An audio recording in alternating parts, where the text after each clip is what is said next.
ओम नमः शिवाय। ओम नमः शिवाय। दोस्तों, आप सभी का आपके अपने चैनल में एक बार फिर से बहुत बहुत स्वागत है और आपका बहुत आभार है। प्यार सपोर्ट करने के लिए आपका दिल से बहुत बहुत धन्यवाद। जो हम सोचते हैं वो हमें क्यों नहीं मिलता, आखिर कारण क्या है? कई बार हमने जो सोचा वो हमें मिला ही नहीं, और बहुत से लोगों के साथ ये परेशानी देखने को मिली है कि वो जो प्लानिंग करते हैं, प्लानिंग के हिसाब से चीज़ें होती तो है, पर जो परिणाम वो सोचते हैं वो उन्हें नहीं मिलता है। मेहनत वो करते हैं, परिणाम का फल और कोई ले जाता है। कई बार हम मेहनत तो सब बहुत कुछ करते हैं, लेकिन परिणाम आने में बहुत देरी हो जाती है, और इतनी देरी हो जाती है कि वो परिणाम हमारे किस काम का होता ही नहीं है। कई बार हमारी धैर्य भी जो है वो जवाब दे देता है, क्योंकि परिणाम आ ही नहीं रहा है, सफलता मिल नहीं रहा है, मिल ही नहीं पा रही है। तो जैसे हम सोचते हैं वो हमें मिलता क्यों नहीं, आखिर ये माजरा क्या है, और ये कौन से ऐसे नियम कानून है इस प्रकृति के जिसमें हम सटीक नहीं बैठते। देखिए, ये लाइन आपने बहुत बार सुनी भी होगी कि मन का हो तो अच्छा, नहीं हो तो बहुत अच्छा। हमारे हाथ में सिर्फ कर्म की आज़ादी है। हम अच्छा काम कर सकते हैं, परिणाम देना ईश्वर के हाथ में है, नियति के हाथ में।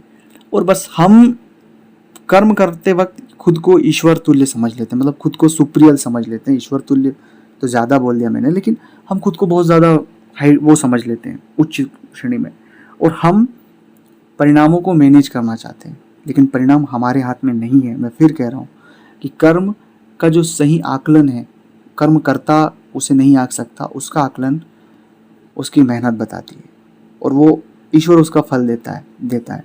90% तो लोगों को ये चीज़, हाँ 10% कुछ ऐसे सिचुएशन हैं जहाँ बहुत हार्ड वर्क मेहनत करने के बाद भी उन्हें वो परिणाम नहीं मिलता। उसके पीछे कई सारे कारण हैं, उसके पीछे कई सारी चीज़ें हैं, उसके लिए मैं अलग से वीडियो बना दूंगा।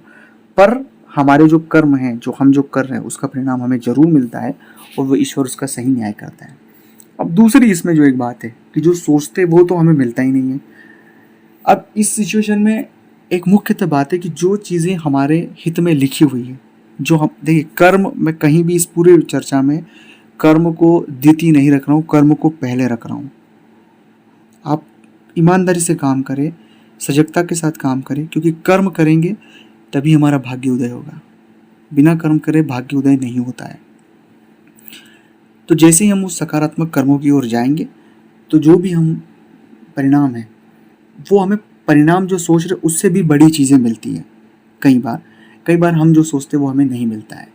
पर बहुत बार मैंने बहुत सारे जातकों के साथ ये होता है कि जो सोचा है परिणाम, उससे भी उन्हें बड़ी चीज़ मिली, क्योंकि वो उस मेहनत में इतने लीन थे कि उनने उस मेहनत से बड़ी मेहनत कर दी पूरी ईमानदारी के साथ। तो ये चीज़ आप हमेशा गांठ बांध के रखना। तीसरी बात है ईश्वर का जप। भगवान का जप आपको करना है, परिणाम मिले ना मिले वो सब द्वितीयक है। पहला है ईश्वर का जप करें और अपना कर्म ईमानदारी के साथ करते जाएं। तीसरी और बात है, लोग हमें डाइवर्ट करते हैं, उस डाइवर्शन में हमें नहीं फंसना है। हमें हमारा कर्म करना है, और एक लक्ष्य जो ध्येय है उस पर कार्य करना है। सफलता जरूर मिलेगी और आप जरूर सफल होंगे, मैं आपसे वादा करता हूँ। ओम नमः शिवाय।